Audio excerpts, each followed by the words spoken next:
Hi, all cute soldering station from AliExpress. Someone offered me to look at it because he think it is a nice tool. So I bought it very cheap, about let's say $20, something like this. No, less than $20. It came with this soldering holder, of course, a wire to connect to this connector, and then you have on-off button and you can adjust the temperature. Very simple design, and it is based on Makita batteries. And you have this tool also for DeWalt or Milwaukee, whatever battery you have a specific option to choose whatever you want. Okay, so it goes like this, very simple.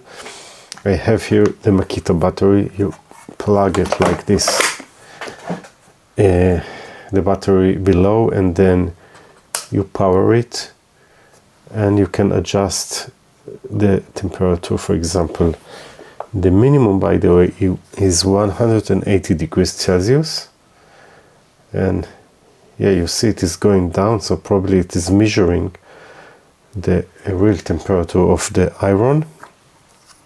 And you see it is jumping a little, so I don't know why. Maybe it is not plugged very well.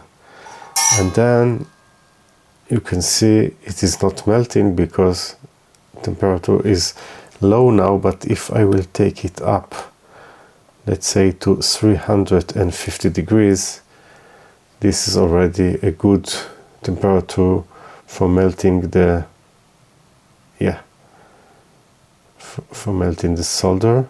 So you can see it looks like it is working pretty nice, and yeah, it looks very simple.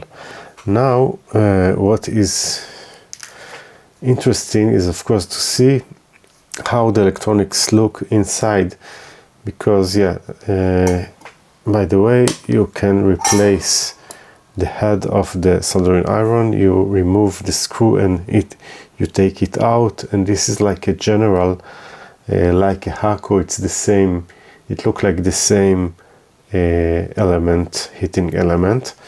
So now I will disconnect it from the battery, and now I would like to see how it is built inside. So can remove the wire like it came. Yeah, and now before taking it apart, now let's think. Two screws I already took out.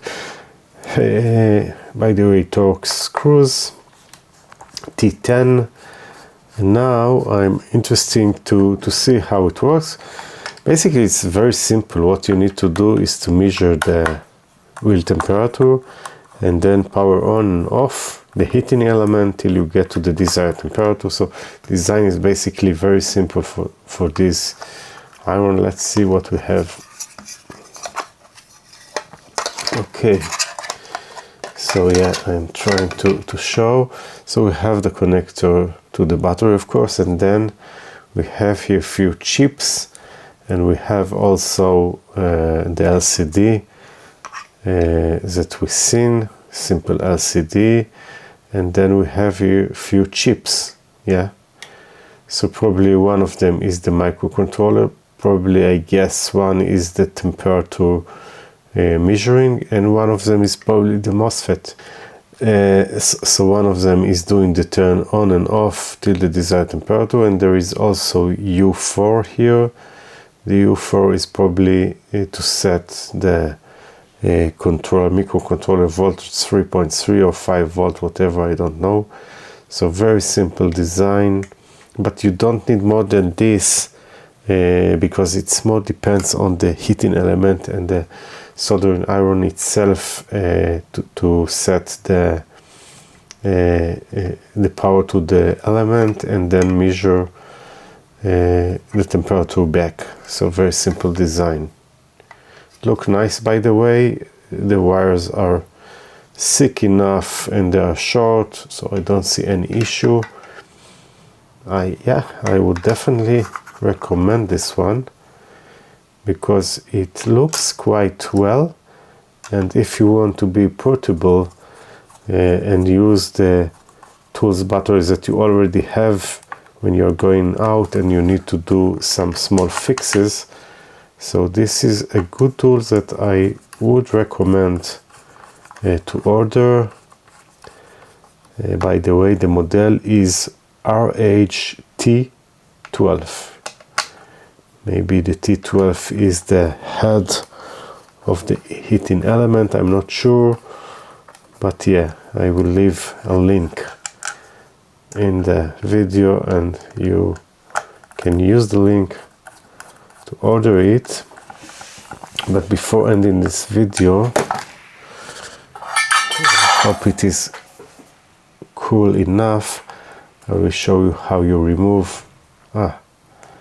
By the way, it moved a little with the plastic, which is not, it's not very high quality, the plastic of the heating element, but it goes like this. You remove this and then you just pull it, and yeah, this is the heating element, and you can order a different, yeah, the T12 is the name of this element. You have, you know, also other with different tips type. I don't think it is like Hako because the dimensions seems different, and the important thing is to get the full dimension.